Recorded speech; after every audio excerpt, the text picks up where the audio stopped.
Oh, that's a good start to the day. There it is. Hi. In case we say something funny, I like to put it in the beginning of the episode. Punch it, Chewy. That was going to the beginning of the episode. All right. I think that's it.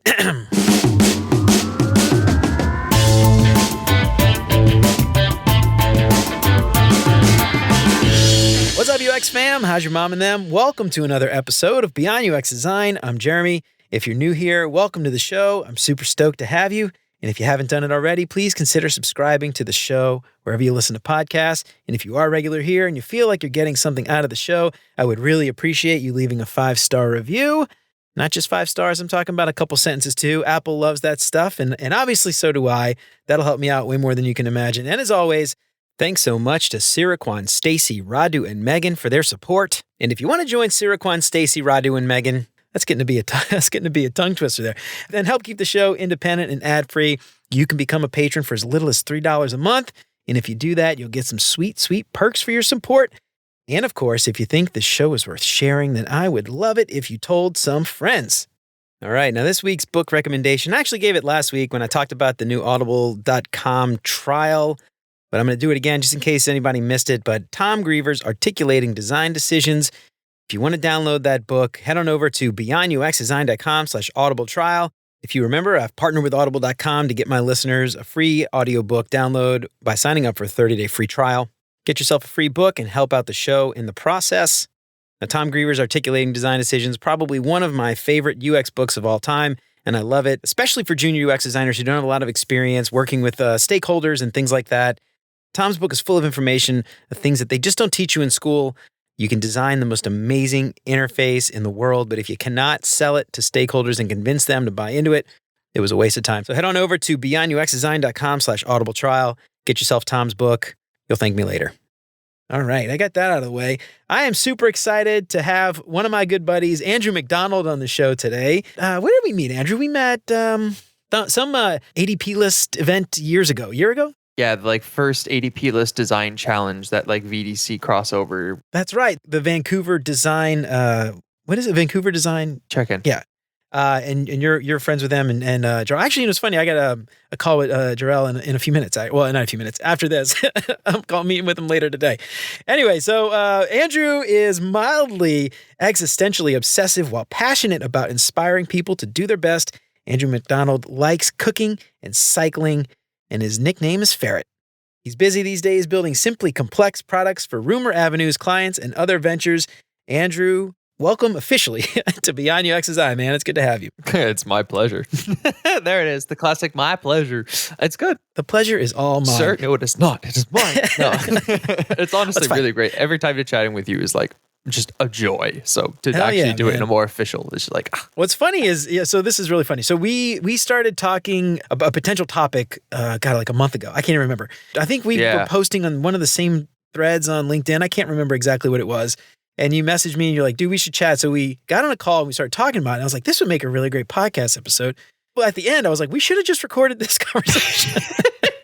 Even at the start, you were like, hey, we should just record this right now, just in case. I'm like, yeah, sure, you can if you want. And then you were like, nah, fuck it. And then afterwards, you're like, shit, we should have recorded that. And now we're gonna try to recreate that conversation. But it's been like a month, I think, since we talked. So I feel like most of the stuff, we both have ADD. Or I do. I'm pretty sure you have ADD. Yeah, we both do. So anyway, I'm pretty sure we've forgotten most of what we talked about before. I'm glad we wrote an outline out, though, because that's something that I wanted to. To be fair, you were typing up a storm. I saw the keyboards keys coming up and out of the bottom of the screen. I'm like, damn, what's going on over there? I mean, hey, look, man, you talk, and that's a great thing. That's a good thing, especially when you come on a podcast. All right, so before we get into all this stuff, let's talk a little bit about you. I want to hear about your background. You've got an interesting backstory. You made your way into UX in a somewhat untraditional path, and I think it's worth kind of diving into that a little bit. Tell us about you, man. How'd you get into UX design? Actually, you know what? The funniest way that I like starting that story is that I never wanted to come to UX. This was never the plan. I wanted to do architecture, and I quickly realized that I didn't want to have to go do another 4 years of school starting at the age of 30. So that's a lot of work. I'm not going to go do 4, 6, 8 years, depending on the masters you do, right? And then you still have to work another 20 years before anyone pays attention to you. Plus all the licensing fees and tests and everything else. I mean, to be fair, you get to build some pretty cool shit. That's right? true. If Zaha Hadid was still alive, I would do it just for the opportunity of trying to meet her one day, but nope. So I was kind of having the whole existential crisis, like, what do I do? Some pretty critical life stuff happened, and I was like literally at a breaking point. Like, I have to do something. And my friend was like, yo, you should go to this program I went to about UI UX. And I'm like, that. Right. So I Googled it a bit, and I'm like, I did a bit of Googling, and it kind of turned into like one of those ADHD rabbit holes. And I was like, holy shit, UX is literally architecture. It's just for software. It's Like digital literally version. Yeah, the same that's right. thing. There is no Yeah. difference. And it blew my mind. I was like, okay, now I have to look into this. So I ended up going to kind of a more of an apprenticeship program than like a boot camp called Red Academy. Unfortunately, the program is no longer existent, but I went through the program before it ended up going anywhere negative, and it was really cool. We basically had a 6-month program. I got taught for 3 weeks, and then I got taught a tiny bit on the side while I built like 5 or 6 projects for actual businesses that came in.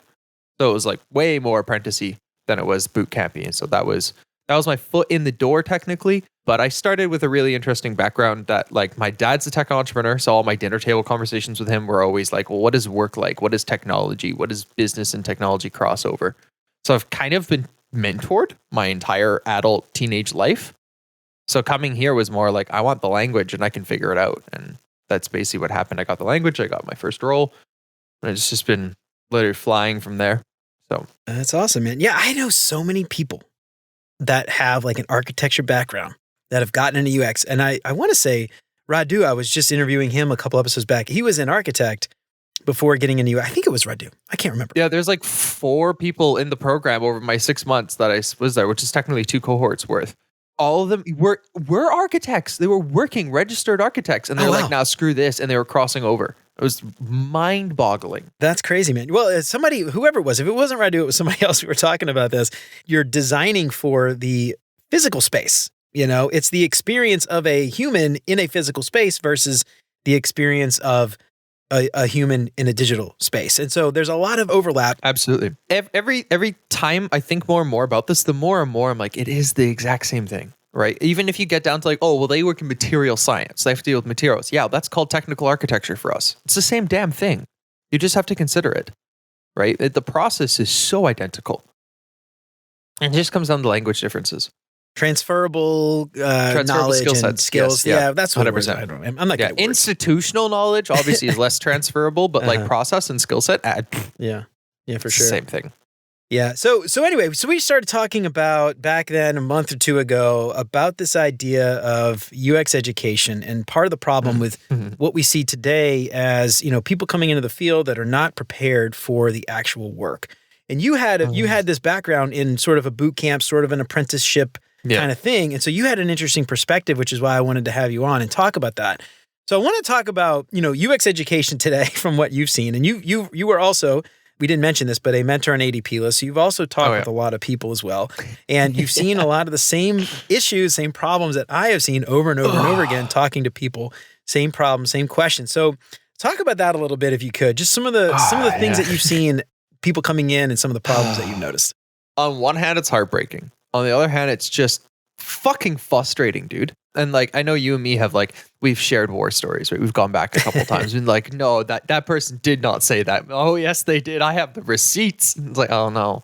Tying it quickly back to the background, right? Because I came from like, I understood so much of the soft skill, the nuance, the technicalities, but not necessarily the work itself, the actual technical process and work in UI work. To me, all the hard things that people talk about, oh, your soft skills, how do you do stakeholder management? I had those to start with, right? And then stepping into this was like, oh, I just need to learn how to draw pretty things, right? So I came from it from a very different direction, obviously, right? But even yet still, having had all of that, actually, that's not a yet still. It's because having all that knowledge, when people come to me and they don't even use their skills on themselves and their process or their work, I immediately go, what are you doing? So there's a bit of a disconnect for me when I meet most people and they kind of come and they're like, how do you do these things? And I'm like, it's literally just the way my brain works. I don't know how to tell you how to do. Like, I was speaking with some friends, students, and I basically told them, I can't tell you how to do my job. I can't. I won't. It's not possible because it's just how my brain works. So I'm going to tell you how to think. Yeah. And that is pretty much it as soon as you realize how to do that repeatedly. And so like with ADP lists, people just come through and it's, I mean, people will hear this. They've said this 1,000 times, but it's important to say it again. You all look the damn same because you're all doing the same damn thing and you're not actually thinking. You're not doing. You're just, here's my process, my double diamond, right? I did the thing, right? Yes, look at me completing frameworks. No one gives a shit. Why? Who are you? Why are you special? Why should anyone care? Right? And as soon as you start asking those questions, it pretty quick. Exactly. And one of the things, like, I can't remember if I shared this story with you. I did post about it on LinkedIn, but I did a portfolio review for one of the boot camps not long ago. They invited me to meet with some folks. I met with one of the people that was coming from the boot camp. And by the way, I asked their permission to share the story, and they said it was okay. So I'm not just sharing this. I am removing gender and boot camp and all that stuff, just so it's not just white labeling the experience. The fucked up part here, dude, is they were actually very concerned that they would get in trouble with the boot camp and not actually get their certification.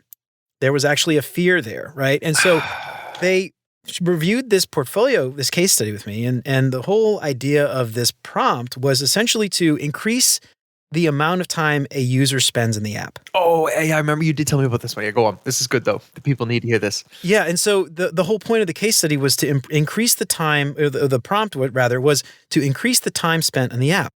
They did a bunch of research, and every single person said, I want to spend less time in this tool. I don't want to spend more time. I want to do what I need to do and get out as fast as possible. And again, thinking about what you're saying, this critical thinking, the thinking. So in this case, they actually tried to do this critical thinking. They went back to the instructor, and the instructor said, that's not what I want you to do. I want you to follow the prompt and figure out how to get people to spend more time in the tool, essentially. So they did the research. They got the insights. The insights told them that the prompt was wrong and the answer was not to spend more time but less time. They went back to the instructor, and the instructor said, do it anyway. And to me, this is the exact thing that you're talking about, where they are being taught a process, how to design useless garbage, instead of being taught to think critically about the thing that they are trying to do. In a real world scenario, that app would have been released and no one would use it, and it would have been an utter failure. Yeah. It's even giving the tiniest potential caveat of that instructor just trying to be a difficult stakeholder, which we know they weren't trying to do. They were doing their job, which is like, I'm going to get this out of the way before anyone says this dumb shit, because it's dumb, right? But I hear this so much where it's like, how are you solving for the problem? And they're like, well, I don't have a problem to solve. I have a thing I'm expected to do, right? And I'm like, no, get out. Yeah.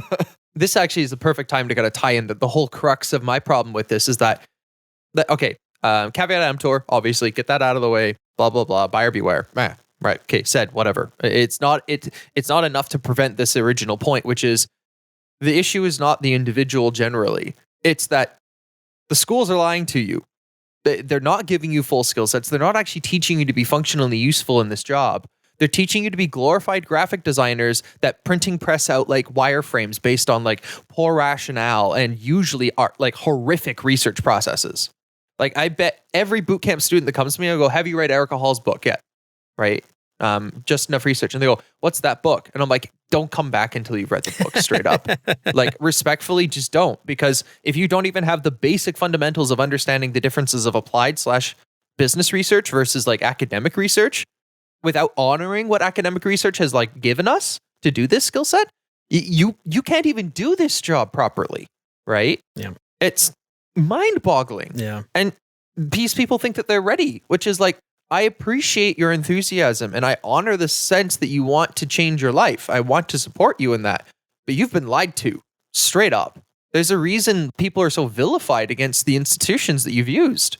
Yeah, and the thing that frustrates me the most here is that could have been an excellent learning opportunity. That could have been like the best learning experience. Yeah, had that instructor said, well, what do you think we should do? Or what do you think would be the right approach? Or asking them questions to get them to think critically about this thing that they've been assigned. Because in a real world scenario, you will be told by a product team to go build a feature that you know is wrong. That is real life. Oh, 100%. And the ironic thing there is like they completely missed the opportunity to turn that into a learning experience, which is so frustrating because the opportunity was there.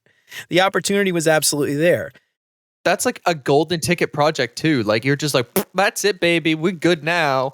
It's almost, I mean, I almost like hate to do this in like a design challenge, or something in in an interview process because I hate to like trick somebody on the spot like this. But, this is like a really great way to like see, does someone think critically? Does someone actually ask the right questions, I'm a dick. I throw curveballs like that all the time. It's sort of tricky to do that in an interview. But, anyway, so that's my point. And the thing is that like, I think I keep going back to this idea of gatekeepers and comparing it to architecture. Architecture is full of gatekeepers, right? There's licensing boards, there's tests you have to take, there's fees you have to pay, there's regular, yearly licensing fees you have to keep up with over time or you lose your license. There's you have to get hours before you can even be qualified to sign off on a blueprint, right? And, I think about this comparison between architecture and UX, and we talk about how similar it is. But when it comes to entering the field, it couldn't be more different. And I listen to people like Darren Hood all the time who are always accused of being gatekeepers, and his response is, why are you making that out to be a bad thing? Why is that bad? Why do you want people who don't know what they're doing into this field? And what seems to have led to, in my personal perspective, I wonder what your opinion is here. But what I see that is it leads to an influx of people who don't necessarily know what they're doing. Eventually, those people end up leading teams who also don't know what they're doing. They hire people who then don't know what they're doing. And it's this sort of snowball effect, right? And what you end up with is sort of, we're enabling the boot camps. We're enabling them by hiring the people that come out of these programs consistently and constantly over time. We don't want to standardize because we don't want gatekeepers and we don't want this stuff, but then we just end up with just this junk. What do you think? There's a big gap there, if you will, essentially in that, like, I actually just came up with the words in my head for it. And it's like imminent danger, right? You design a house poorly, there's a lot of imminent danger. People die, right? So there's a lot of easy ways to be like, well, we have to standardize this because not every Joe Schmo should be allowed to build his own home, right? Let's just not have that happen. I would hate to cause a gas explosion in a tight-knit environment. That would be kind of problematic. Let's not do that, right? So there's an imminent danger. But when you tell someone there's imminent danger in designing poor software, people laugh you out of the room, right? Because, okay, maybe it's in very small edge cases, there is imminent danger, right? But the majority of time, it's software, right? No one's gonna get hurt, right? I don't know. I got to keep going because I got a story. I got something. There is like obviously clear examples of like software being extremely damaging and like cataclysmically damaging, right? But I think there's almost the scale of potential impact is infinitely worse though, right? You build a high-rise building and it falls down, that's pretty horrific, right? You build a bad piece of software that's like promoting some form of like cognitive bias that's like negatively impacting how people view other groups of people, you could be impacting billions of people, right? Yeah. That's horrifying, right? That's literally like systemically damaging to like the human race at a degree. That's right. So ironically, like I love Darren Hood when he comes up now, because when I first started, I was fighting the insecurities of, I'm a bootcamp kid. How do I stand out here? Oh, blah, blah, blah. And I had all these same fears, right? Seeing Darren Hood be like, you suck and you don't belong here, was like, okay, man, stab me hard in the chest. I'm already seeping from a wound up here, right? But then I listened to a particular episode of his, I think it was on the Brave UX podcast. And the way, of course, he's saying all the same things, but the way he phrased it at the very end was like, look, me calling you out for not being good enough isn't me saying you don't belong here. It's a call out for you to do better. Right, exactly. And that to me was the minute where I clicked and I was like, he's not telling me to get lost. He's telling me to level up.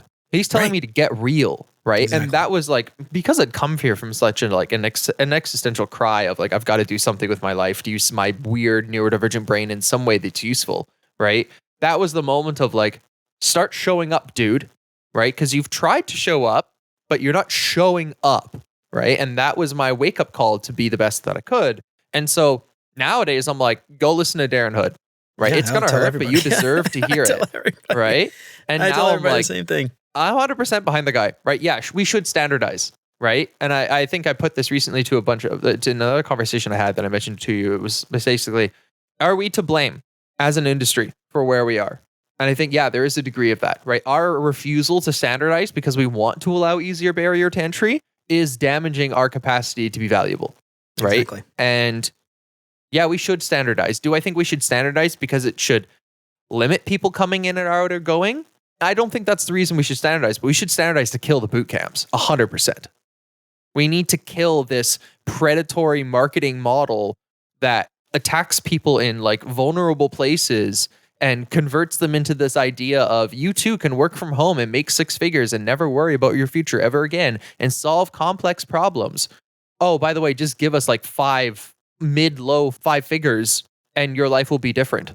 They don't warn you that this could be a 2-year journey after that and you don't get a good job. Like, fuck that bullshit. Fuck that. It makes me angry just thinking about it. I'm not necessarily against every boot camp, and I don't think every boot camp is doing it poorly, to be honest. I think there are some groups out there that are... There was a couple you brought up that I was like, Yeah. okay, they're moving. Like, even, I have to admit, like mine, I technically went to a boot camp, but it was more of an apprenticeship. If we did that, sure, fuck yeah, let's do that. That's the way in. Yeah, so my point here isn't to say like every boot camp is bad and we should do away Right. with all boot camps, but what I would urge, I would argue, I wouldn't be against, I guess is the best way to do it because I have no control over this. But what Yeah. I wouldn't be against would be some kind of certification no different than a university or a school or a college. Now, the problem is that like it's very expensive to get a 4-year Yeah. degree. I And get that. it's very expensive to go to university. The problem is that, like, you know, that barrier to entry. Now, the thing that I keep going back to, and this is where I like struggle with this, is I believe very strongly, and this is probably the same for architecture as well, that diversity of thought, diversity of background, Yes, diversity 100%. in the discipline is critical. And you've got to figure out how to open that up for underprivileged, underserved communities so that they can get in it. Because UX right now is dominated by a bunch of white dudes. It is. Here we are, a pair of white dudes bitching A about pair it. of but white you're- dudes complaining a bit. I mean, but it's case in point, It's right? true though. Yeah. There are very few people of color, minorities in the UX field. I work with 2 out of, how many people on my team? 20 or 30, right? And Yeah. it's a shame. It's a goddamn shame. It's not just a shame, it's a detriment. Like our field is worse for this, right? It is Sure, absolutely worse absolutely. for it, right? Nothing I say about wanting to get rid of boot camps is at all to be taken as we need to increase barrier to entry for like lower privileged people, right? If boot camps were actively targeting people that were of lower economic opportunity or had more significant social or cognitive barriers to entering to the field, right? And we're attempting to level them up to make them able to get into the industry versus just fleecing the middle class, right? I'd be 100% behind their program, but that's not what they're doing. You know, that's a good point because a lot of these programs are $15,000, $20,000, if They're not more. so not cheap. They're And so that's 100% certainly not, fleecing you the know. crap out of these people. So, I have to be honest, I don't know what kind of loans are available, student loans, or if they're actually like high interest predatory type loans. I'm not really sure. I think this is something important to context, right? Because like I come from a middle class family, right? I came from a dad who was a fairly successful tech entrepreneur at one point. For me to take a year off work, living in an apartment, and like paying for this boot camp almost cost me $100,000 in the span of a year. Just with like the cost of living, software, cost of living, yeah. classes, everything, paying for like cost of living, et cetera, right? It was not cheap, right? And that was a no questions asked, like, let's just do this, signed off on a line of credit, blah, blah, blah, blah, blah.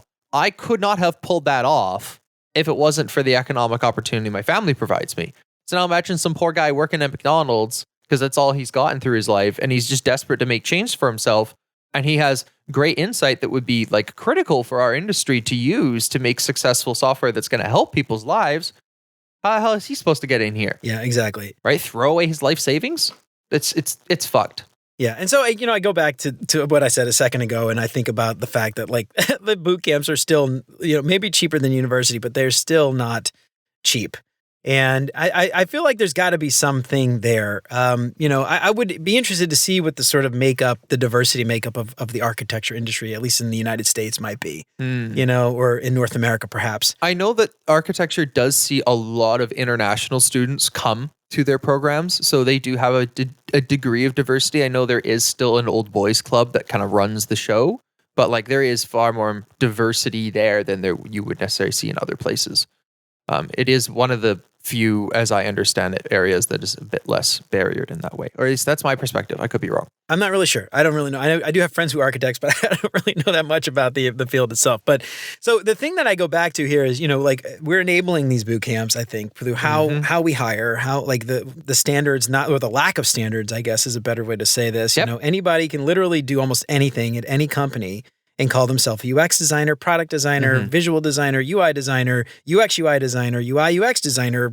You know, list them out here, interaction designer, and all those companies, all those titles could do all the same thing completely different things, little bits in each, and it's impossible to say. So there's no like a standard, which I think ultimately enables the boot camps, right? And I didn't come up with this analogy, but I heard somebody on LinkedIn or somewhere else maybe, and I've been using it because I think it's great. But the gold rush in the United States in the 1840s. Oh, yeah. Everybody rushed to California or the West to go dig for gold. And the only people making money were the people selling the pickaxes and the shovels. Okay, so when you first told me that analogy, it like kicked off my brain, and I was like, "Holy crap, that sounds so accurate!" And so I like listened to a ton of documentaries and read up a bunch about it, and I think it's so dead on, right? It almost mirrors the boot camp like reality model of what it is. It's like slews and slews of people come in, right? Everyone gets fleeced all the way along. Maybe 1% actually find success. Right? Like actual success where they change their lives, they change other people's lives. It's like significant impact.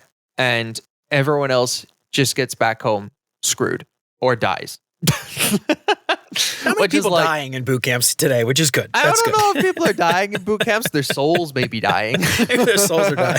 Physically, they're alive. I think the thing that's hidden behind that analogy that's even more critical to it is, I think what's one of the reasons that we really came together on this too, was to me, it's like, well, what is driving this, right? And it comes back like, what was the root of the gold rush, right? And it's that old song back then, which is like, everyone was working but dad. And as an early patriarchal system where men were supposed to be the linchpin of society, the working man was supposed to be like the entire ethos of every man. But I can only imagine how horrific those men must have felt. Like, I can't even hold a job. Like my wife is the one putting food on our table for our children. What the hell, right? Like that must have been the most crippling self-doubt and valuation. I can't imagine it. And so them to hear the opportunity, to hear the chance to make your life something, right? To have an adventure, which is a really powerful thing too, right? The idea of adventure, the idea of a new frontier, and just like a full-on exodus of men across the continent.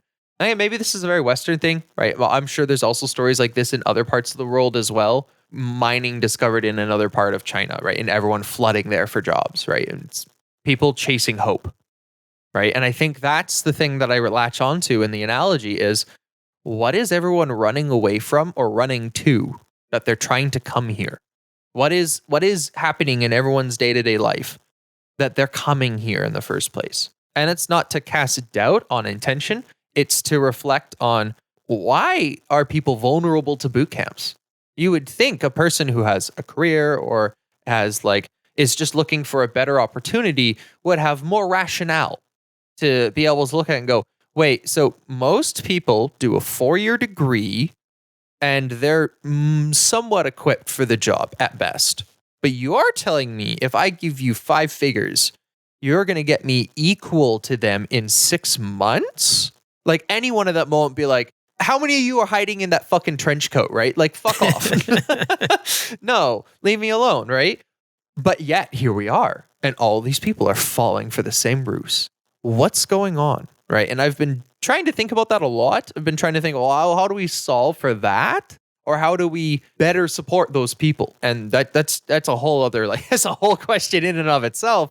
But to me, it's like, people are coming here for a reason, right? And then you're either running away from something or you're running to something, right? And I don't know which it is. Like, human beings are far too myriad for me to even dare to like find out what all those reasons are, to document them. But regardless, right, your green grass is greener other hill concept, or everything is greener compared to where I'm coming from. Okay, both totally valid reasons to change your life. How can we help you do that? And is UX the place to do it, is the next question. The thing that I don't like about ADP lists, I am on ADP lists, obviously, and I talk about mixed feelings. One of the things that I don't like about ADP lists is really just how people go about using ADP list, to be honest.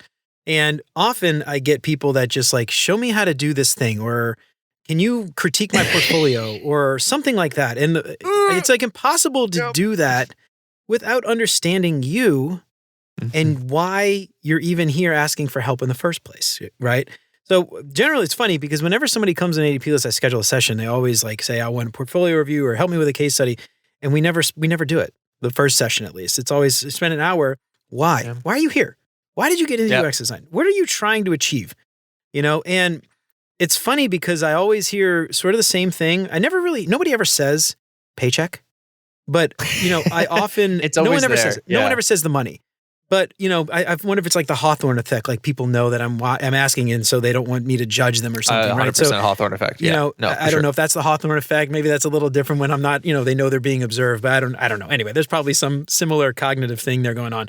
But nobody ever says that. But I often wonder if that's what their thing is. Like I hear a lot stability, that which may or may not mean paycheck. I don't know. But anyway, the thing that I ask often is, why are you here? And I get two answers usually. I like solving problems. Mm-hmm. I like helping people. Or it's something effective. I want to be creative, or I like the creative outlet, or I like designing, or something to that effect is usually what I hear, right? And it's funny because when people say I want to solve problems or help people, my first question is, well, why UX? Yeah. Because you can help people and solve problems in any number of industries and professions. I mean, you can help people being a doctor, obviously, which is, certainly harder and more expensive than getting into UX design. You can help people by being an activist. You can help people by being a social worker. You can help people like how much do you volunteer, dude? Right? Yeah. And but why UX, And helping people and solving problems is certainly something that we do, but that's, no different than a lot of other things. And it's kind of interesting, your question, what are they running to versus what are they running from? And I always ask that question, and I always get just sort of somewhat generic answers. Everybody's got a little bit different answer, obviously, but yeah, those tend to be the answers that I get when I ask that question. I tend to run in that as well. And so I have this favorite method I've used. I actually use this in client meetings sometimes, depending on the client, obviously, but I call it the fucks, right? And it's like, who the fuck are you? What the fuck are you doing? And why should anyone care? Right? Or why the fuck should anyone care? What answer these things for me, right? Because I'm not going to just, I'm literally spiraling through emotions in my head just thinking about it. I'm like, who the fuck are you? Like, who are you? Why should I give a shit about you? Right? What do you even do? Why does any of this matter? Right? And then as soon as you start asking those questions, obviously it breaks a lot of the I'm here to do good feel things, say good word, do good thing, yay. It's like, yeah, that doesn't stand for shit. Sorry. Give me a good reason. And it kind of comes down to as well is that people there's a gross misunderstanding of what the actual work of doing our work is like. Me doing UI is probably about 5% of my day job. It's this dichotomic, almost percentile, right? There's a period of my work where that's what I'm doing, like 90% of my workday. I'm sitting here slamming out wireframes, right? But I'm still at like a mid-senior level. Well, actually, it's more because I'm the only person on my team, so I have to do all that work. You're everything, right? But if I had a junior, I'd be like, you build me the damn frames because I don't want to do that shit no more, right? And 90% of the actual hard work that I do is really complex planning, strategy, stakeholder management, and sitting down with engineers and talking about how do we solve this really complex problem. It has very little to do with drawing wireframes. That's the result of all the work I actually do. So when people come to me and go, well, I can draw a pretty frame, I have legitimately told people I don't care. I had one person bring them their portfolio and they're like, it's really beautiful, isn't it? I'm like, yeah, but it's useless. You straight up haven't done anything useful with any of the problems you've described to me. And your process is archaic at best. So I don't know why you think this is valuable. Do you want to be a graphic designer? And the person's like, no, I want to do UX. And I'm like, so we perhaps have a disconnect here because those are different things, right? And coming back to the original point, right? Obviously, is I'm not going to tell someone they can't be here, but I will ask someone, I will question someone, and I will try to ensure that you're here for the right reasons. Because I believe this very personally. So this is a very personal, deep thing to myself, but this is one of the few spaces where you legitimately can cause really positive, significant impact in people's lives just by asking good questions. You have the opportunity to be an ethical bulwark in a space that is renowned for its lack of ethics.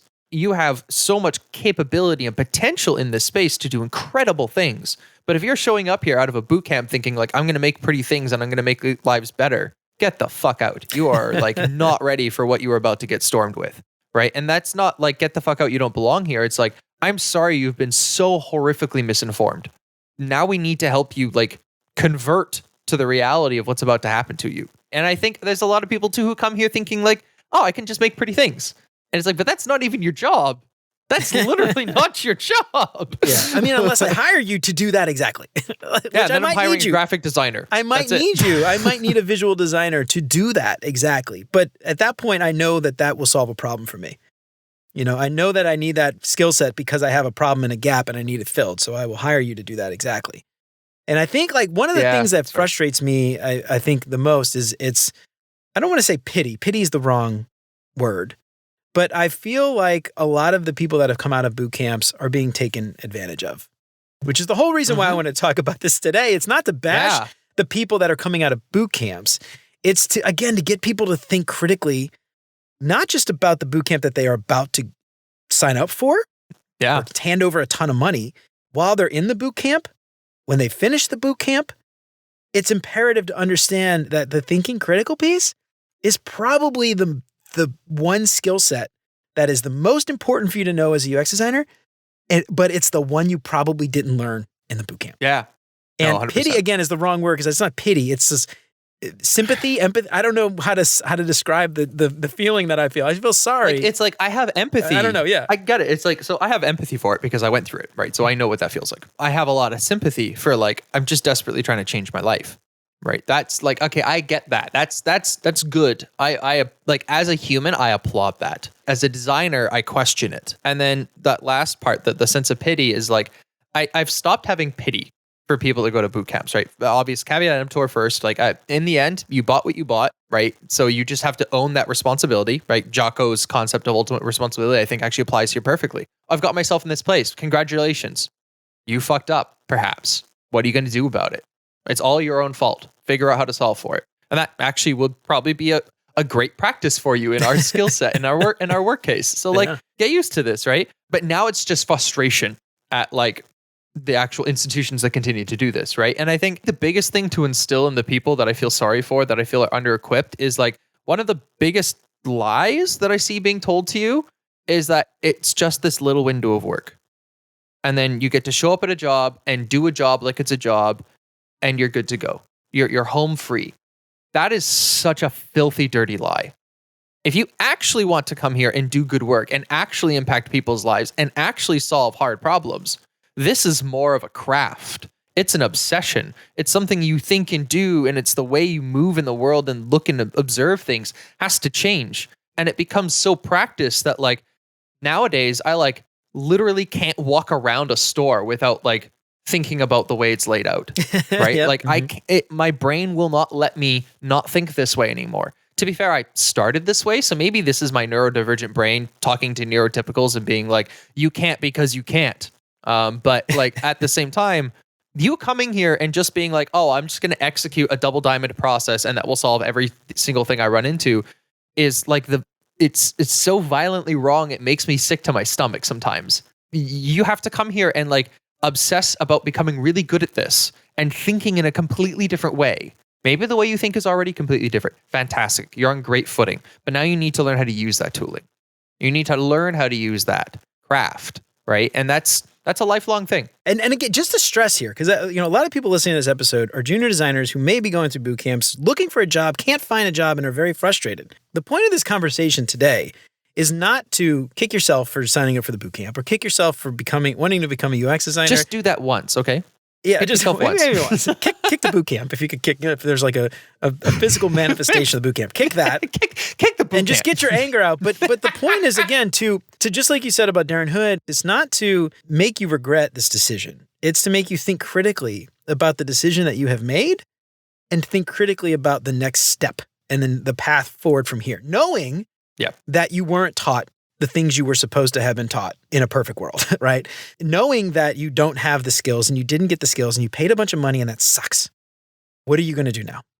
How do you move forward? I don't want to tell you to get out. I want to call you to a higher standard. Right, and then I want you to reflect about whether you want to do that. Because maybe you came here and you did have a misconception and you have been misinformed. And now you get here and you're like, this isn't what I want to do at all. That's okay too, dude. You're allowed to go, damn, that was a mistake, right? And turn around and walk the other way.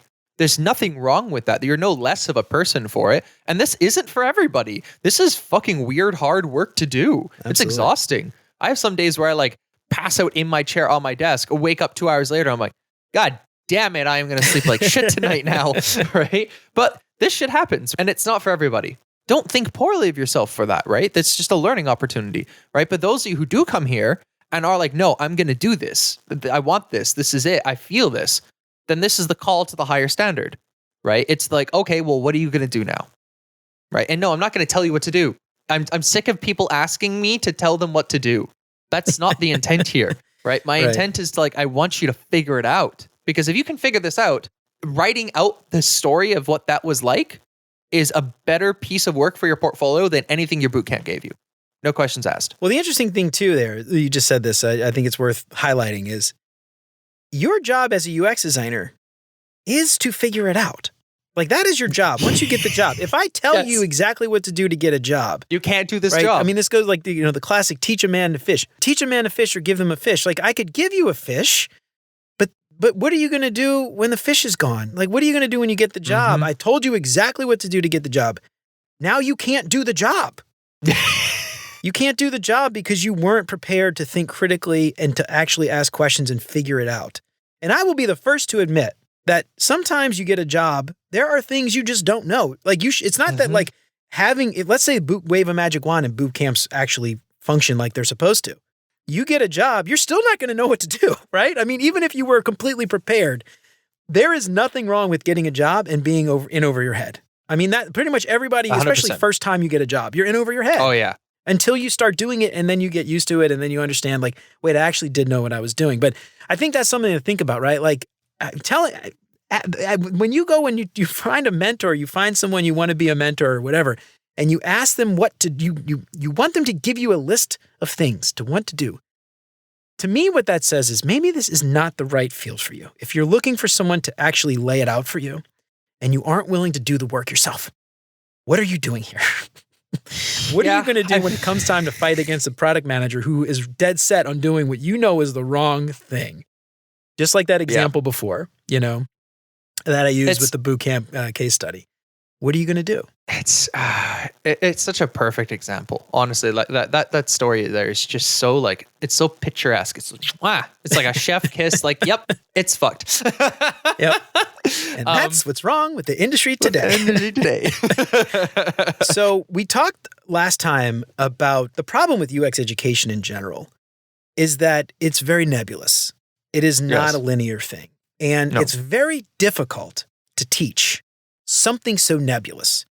And so I think what's happened is you get people who are trying to teach a nebulous thing the simplest way they can think, which ends up being process-oriented, linear, kind of happy path teaching of that thing because it's easier to do.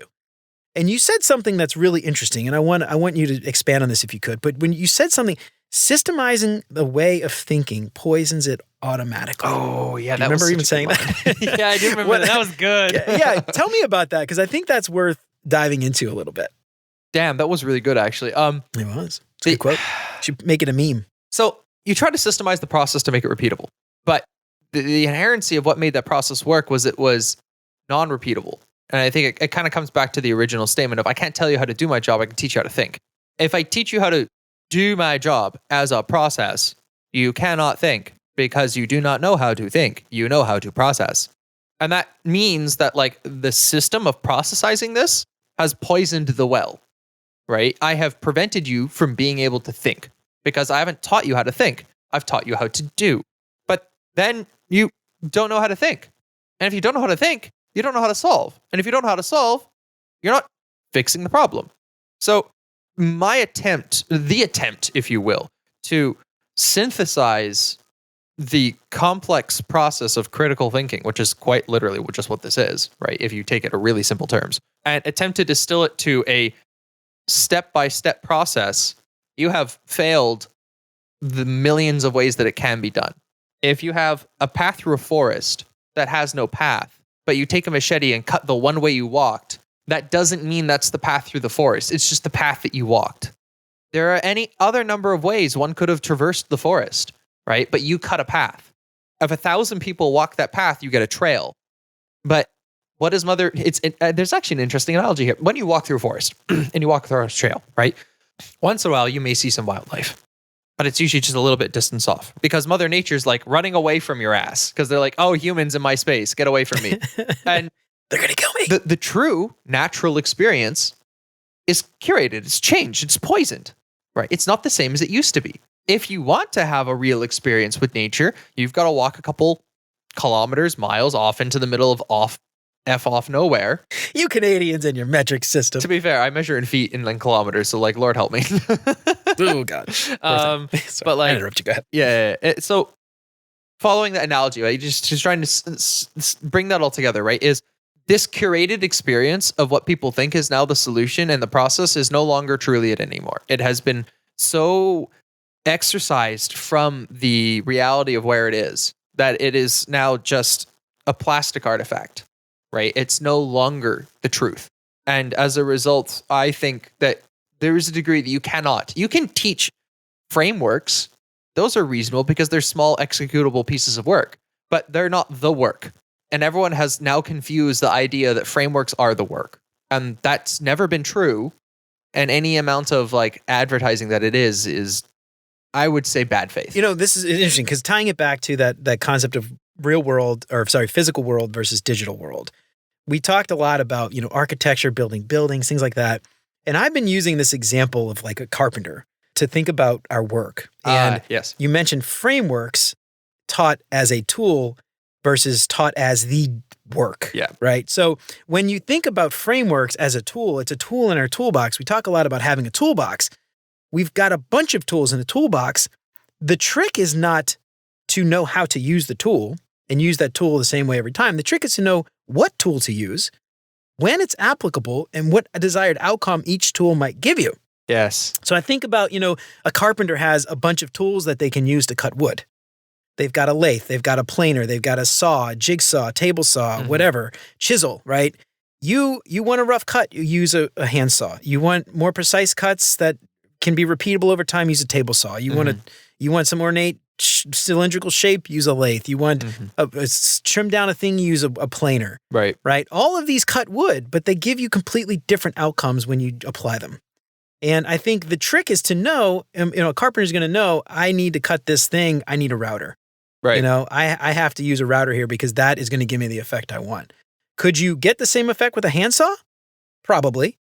But it's going to look experience. Going to look like mess. And so the trick is to knowing what you could probably cut a piece of wood with a router if you tried really hard. But it's not the right tool for the job. No, yeah. And if I taught you just here's a router, here's how you cut wood with it, I'm not teaching you how to think like a carpenter. No, I'm teaching you how to turn into a robot. So I think that just tying that back, I wonder that's like kind of thing. So what I guess where I'm going with this is from your perspective. Mm-hmm. We talked a lot about architecture, master carpenters, master plumbers, architects. There's a process there to become that and certified that. And I can only call myself that if I've done the work, had the hours, gotten the thing. Is there something to take away from those physical builders that we could apply to the digital builders? Is there some lesson there to learn? I think probably the biggest lesson, there's a billion lessons there. And I think some of them are going to be like really beautiful metaphors. I think even just the idea of like, if I teach you how to use a router, I haven't taught you how to be a carpenter, right? If I taught you how to use a router, a table saw, a hand sander, and a chisel, you're still not a carpenter, right? If I taught you to use 20 tools, you're still not a carpenter. A carpenter is one who has the craft of carpentry, right? They think like a carpenter. Right. And how do you get that? Right. And if I was to ask anyone that, how do you think a carpenter becomes a master carpenter? They say years of experience, practice, doing the work again and again and again. Okay. How do you think a junior person becomes a carpenter? How do you go from junior to apprentice? Well, you get an opportunity to practice. That to me, I think is the biggest takeaway is that I don't see it as a viable path to come to UX to be taught how to use a couple tools and then expect to be able to do my job. I do see the opportunity to do this through apprenticeship models. Right. I think that's like kind of tying it all from like, we can bitch about the problem and be angry about everything and like empathetic to things, but like, we're just going to be another podcast of a couple white dudes bitching about something without a solution. Right. To me, it comes down to here's the solution. Find a goddamn mentor, find a master, find someone to apprentice you. And that's going to be really, really, really, really hard to do. And it's going to be especially hard to do for people that are not cisgender white dudes. There are a lot of others out there. I do know. One of the things I did actively early on in my my career so far has to actively find as many mentors in the other places that I don't have. right? And now I've got like one-on-one relationships with these people where I can just reach out to them and be like, hey, this weird problem, can I get some help here? Right? Or, hey, I've thought of this. Like, hey, what are your thoughts? Right? And so I think that's the big thing is like finding not just one mentor, but multiple mentors, right? And a mentor isn't a person you book one session with on IDP list and then put in your profile like, oh, I'm mentored by X. I was just going to say that. I have told people to take that out of their profile. I'm like, you met me once for 30 minutes and I told you your portfolio was trash. Get out of here. Get that out. Yeah. That's not true. Get out of it. Like, don't misrepresent this. This is bad faith. I get you wanting to change your life and desperate to do it and doing anything you think you have to make it happen. But that's bad. Don't do that shit. That's dishonest. You got to find mentors and you've got to like do the practice of becoming a craftsman. Right? That's I think the biggest thing we can take away from those things is you've got to get taught how to think, and you're not going to do that through a bootcamp program. A bootcamp program will give you some tools.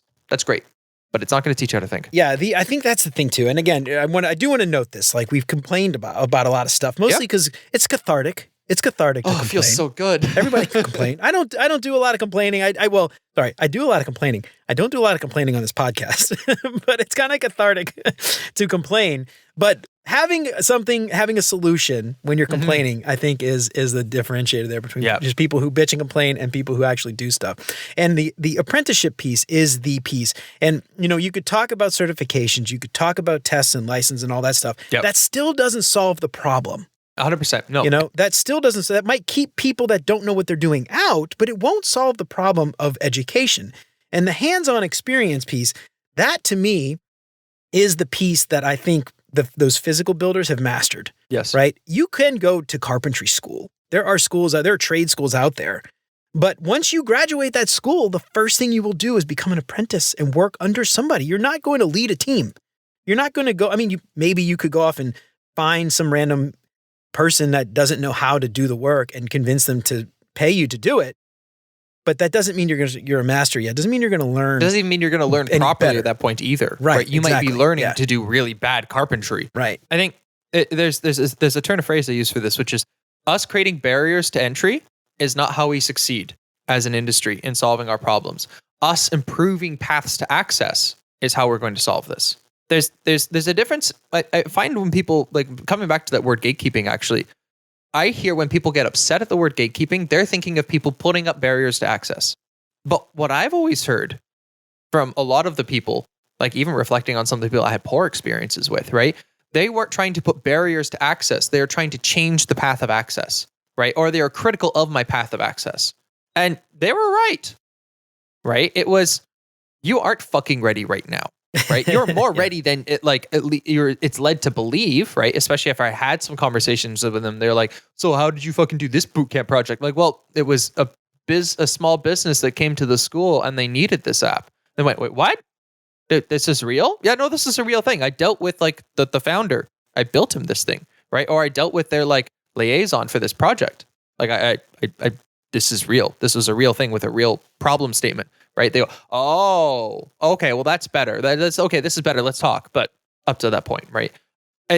We're not going to solve the problem by being like, you don't belong here. You don't know how to do this job. Go away. Putting up all these walls, right? But us going, look, you want to get here? 100%. I'm into it. I think this is a really key thing to say. UX will be better for other different new minds being here. We need you to come here. It's necessary for us to succeed as an industry to truly be able to impact the world we all want to, because we need your brains here. But the path you're walking to get here is a well-worn trail, and it's not going to necessarily work. Generally, it doesn't work. Like, it truly doesn't. Tech as an industry is capitalism at its finest. It will pick you up, chew you up, and spit you out. And that doesn't mean you've done anything good. You've got to change your path of access. You've got to change the route you're taking to get here. And that's the solution here, is like, there's things like TechFleet, which I hear are doing like kind of apprenticeship things like that nowadays. I was getting really hype about that, but then I had I had someone come through ADP list recently. They're like, oh, I went in TechFleet and I did this thing. And I'm like, cool, let me see the work. It's like me and 6 researchers spent like 3 weeks on a project. I'm like, okay, never mind. My opinion has changed. Yeah. Well, the interesting thing about TechFleet, and this is, they're a DOA, decentralized organization. Yeah.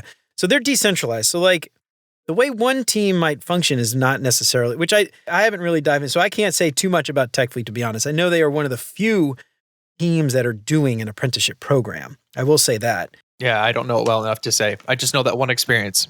I'm sure there are growing pains. I'm sure as they go, they might figure it out. Yeah. I would say it's probably better than nothing. At the end of the day, the important thing is the important thing is to work with a real world problem that is more similar to what real life would actually be like, where there are challenges, where things don't go like you planned, where something happens and you have to pivot and you have to have a good reason for that change or the thing that you're doing, whatever it is. I mean, there's so many different scenarios that could play out, but it's not a happy path. No. Double diamond, diverge, converge, diverge, converge again. That is not the real world. That again is a framework you might use in a design thinking sprint or something like that to just test some stuff. But it's not how you actually build real software. No. At least most of the time. Sometimes it's not how you solve people's problems. That's just truly not it. All right. So we've been talking for a little bit now. You got anything else you want to talk about we didn't get a chance to cover? We had a giant outline. There's a lot of things in here we didn't cover, but just encapsulate all of it with is that if you're listening to this and you're junior or you're new, or even if you're into this, right? And you've been doing I'm just here for the money building shit products, and it clicks for you now and you go, holy shit, this is not me telling you to get the fuck out. This is me telling you now's the time to level up. Now's the time to go, okay, never again. Or I don't want to be like this anymore. I'm going to change. This is what I want this to be for you. I don't want this rant from me to sound like someone yelling at people to get away.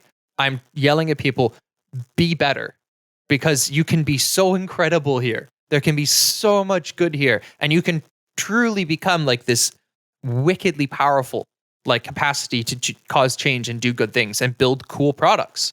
But you've got to be the one to change.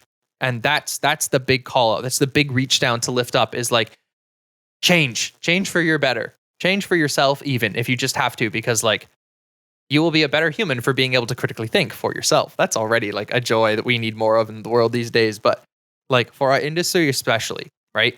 This is not me trying to push you down. This is me calling you to climb higher. I love it. That would be more the merrier. Let's get you in here and make sure you're doing it right. I would love to have more people that don't look like me, because I'm stupid. No, you dumb. No, I totally agree, man. We've been talking a lot about that on our team at work. Actually, how do we diversify? How do we find historic Black colleges and stuff and try to recruit there, because they're there. There's people that are not cisgendered white dudes out there, and you could call me woke. You want all you want. I don't give a shit. Yeah. But I do strongly believe that having a diverse talent on your team, diverse background, regardless, it could be the color of your skin, it could be the race, religion, creed, whatever, diversity of background, even if it's just we came from two different places, but having a diverse set of thought on a team only makes you better. And I 100% believe that. So that's awesome. All right. So I've got a series of questions I like to ask all my guests just to get, help my listeners out there get to know our guests a little bit better. First question, what is your favorite non-design book? Ooh, shit, that's a good question. God damn. I have to look around my room and look at them. Quick, put favorite non-design book? Lord Brocktree by Brian Jacks. It's an old childhood book from Redwall series. Mwah! All right, what's it about? What is it? So the Redwall series is you may have seen there's a TV series about it too, and they're little animals in medieval worlds, and they replaced humans with animals. There's ferrets and mice and squirrels and badgers and stuff, and they're it's so adorable. But the story is really powerful. It's a band of misfits from all sorts of different walks of life, and one dude who's I'm on my way to my fucking destiny. I don't know what it looks like. I don't know where I'm going, but I know I'm supposed to do this thing. And he just gathers all these people with him, and it turns into a continent spanning war where they end up saving everyone from this evil tyrant. And it's awesome. This really cool story. I love it so much. Right on, man. Cool. All right. What is your favorite non-design podcast? Ooh, I would have normally said The Infinite Monkey Cage with Brian Cox, because it's Brian Cox, the really famous physicist. He runs the CERN program, that big collider out in Europe. Yeah, but he has a podcast where he just sits there with a comedian, and it's a hilarious fucking shit show. It is so good. Dude, I've never heard of it. I have to check it out. So you would have said that, but you got now I'm obsessed with Huberman Labs. That I just can't get enough of that, man. You're not the first person to say that. Yeah. A couple weeks ago, I can't remember who it was. Somebody mentioned Huberman Labs, and I still have yet to check it out. But it sounds awesome. Game changer, 100%. Yeah. cool. All right. What is your favorite meal? And this could be something you have cooked, something you've eaten somewhere. It could be your mom's cooking, your grandma's cooking. Just the best thing you've ever eaten. If we're going for like max nostalgia factor, it's my dad's spaghetti. That's it. Dad's spaghetti. There you go. Dad's spaghetti. All right. That's it right there. What made his spaghetti so good?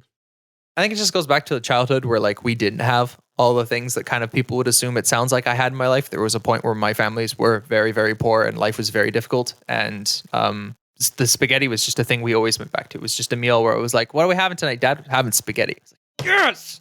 Noodles and pasta. That's some good shit, right? And then it just turned into this nostalgia thing now where it's like, when I think of spaghetti, I think of like home cooked meals with my dad. And that's like, hell yeah, dude. It's good shit. That's perfect. That's an excellent answer. All right. What is your favorite vacation spot? Ooh. Okay. This is recency bias, but going to a kite spot on the Baja in Mexico was an incredible experience. So cool. So when you say kite spot, like kite surfing? It's hyper gentrified. So I kind of like, I want to not say the name, but I'm pretty sure anyone that kite surfs will immediately be like, I know exactly what he's talking about. Yeah, you can Google it. You'll figure it out right away too. But if I was to pick a place I really want to keep going back to right now, I still want to go back to Scotland. I really want to go back to Scotland. I was there for only a short window. What was your favorite thing about Scotland? That's where my family's from, actually. So I'm Scottish, so yeah, McDonald, so like that. And there's just like a very sense of kinny homemanship that I really want to go back to and experience more of. So that's the big one I want to go back to. Do you still have family there? I assume there's probably a lot of McDonald's. It's far enough down the family line that it's like 12th cousin, 7th time removed or something like that. Yeah. But like we're there. We're the McDonald's. Everyone's family. Yeah, right on. Yeah, my family, well, my mom's side at least, she's DiVincenzi, the last name. She's from a little town called Bisaquino in Sicily, and we still have family there, and we keep in touch. Cool. I'm friends with. Well, I'm not on Facebook anymore. When I wasn't, I say we. My mom and my sister and them keep in touch. But it's funny because like they'll be like, yeah, their cousins are posting Italian. I don't know anything they're saying. I'm like, well, they are Italian. You're posting in English, aren't you? All right. Last but not least, what is your favorite design tool that is not Figma? You know what? I guess it's not a design tool, but I fucking love Otter. Otter.ai is like my godsend. Bless that tool. It's design related. It's kind of design. If we go for like the more like what people think of design tools as, Miro is the king. Like Miro. Okay. I grew up using Miro as like my career, and I still like when it comes down to it, and people are like, "Oh, like we got to talk about something." I'm like, "Pull up the Miro board. Just pull it up right now." Mm-hmm. Right? Let's do that. Yep. So. Yeah, we being an experienced architect now, I don't really do much design at all. Yeah. Well, quote unquote design. But I spend most of my days mapping things in Miro. Just random crap, drawing stuff, sketching stuff, and now that everybody's remote, it's like a perfect it's such a good tool. Substitute for an actual whiteboard in a room. Actually, the one tool I've started using, thanks to the team I work with at Uber now, is Excalidraw. It's so lightweight. Oh my God. It's literally just a URL. Yeah, no, Excalidraw. E-X-C-A-L. Like Excalibur? Excala, but draw. Yeah. Excalidraw, okay. It's literally just URL. It like generates like localized sessions based on like the ID and then saves them in your cache so you can always go back and get them. And it's just so lightweight to draw super fast. Okay. Oh, so good. And it's something you can share with the team? Is it like a brainstorming Yeah, you just drop the URL like and people can live collab and you're all just drawing everywhere. It's super lightweight. That's really cool. I think that's a big thing. Is like Miro can be a little heavyweight at times. Yeah. Right? Yeah. Whereas like Excalidraw is like in browser, in link, done. Right? And then you can just select everything and export as like PNG or SVG. And you're like, oh. Yeah, that's really cool. Oh, so good, dude. I have to check that out. All right, cool. Well, I just learned something new. Good thing I asked. All right. Where can people find you, connect with you, all that stuff? If you're new and looking for some help, you can book a session with me on AEP List. That's where I keep that access to me helping people. I keep it free as like ADP List is. I don't intend to do anything about that. If you want to just connect and share thoughts, connect with me on my LinkedIn. Andrew Macdonald is where you can find me there. Yeah, that's pretty much it. I look forward to seeing all the cool people get into our industry and do cool things. Just all right. And if you book a session with Andrew, make sure you're prepared to answer who the fuck, what the fuck, why the fuck should I care? There you go. Absolutely. Cool. Well, all right, y'all. That's it for us for today. I hope Andrew and I helped shed a little bit of light on the state of the education today and what maybe a couple of veterans actually think about boot camps. And again, remember, we're not here to tell you can't do it. We're here to tell you to, now that you know, change how you think, change what you do. What are you going to do tomorrow that you didn't do yesterday? That's all we really care about. How are you going to be better tomorrow than you were today? That's all we care about. Let us know what you think on LinkedIn. Shoot us an email at hello@beyonduxdesign.com. We'd love to hear from you. If you finished a boot camp and you had a good experience, I'd love to hear about it. If you think there's a boot camp out there that maybe is worth shouting out because you think they did a really good job, apprenticeship program, any of that stuff, I would absolutely love to hear about it. Find me on LinkedIn, find Andrew, let us know, and I would be happy to promote them if they're doing good work. If you liked what you heard today, don't forget to subscribe wherever you listen to podcasts. If you feel like you're getting something out of the show, I would love it if you left a 5-star review. That would help me out more than you can imagine. And if you know somebody who might find any of this stuff useful, for the love of God, share it on your work Slack channel, share it with your friends, text your mom, I don't care, let her know. That'd be fantastic, if your mom's into UX, obviously. If you want to help keep the show independent and ad-free, check out those Patreon sponsorship packages at beyonduxdesign.com/support. You can join Siraquan, Stacy, Radu, and Megan by supporting the show for as little as $3 a month. And there are some sweet, sweet perks like that badass holographic Beyond UX design sticker. You can get a shout on the show every week. There's even a package to meet with me for 30 minutes every month. I don't have a lot of those left, so if you're interested, give me a holler. Make sure to head on over to beyonduxdesign.com/audible trial. Get yourself Tom's book for free. Help out the show in the process. I'd really appreciate that. Don't forget to sign up for the newsletter and check out all those past episodes at beyonduxdesign.com. I hope you keep coming back for more great UX tips from Beyond UX Design. And until next time, remember, you're more than a designer because there's more to UX and design. I'll see you around. Take care, y'all.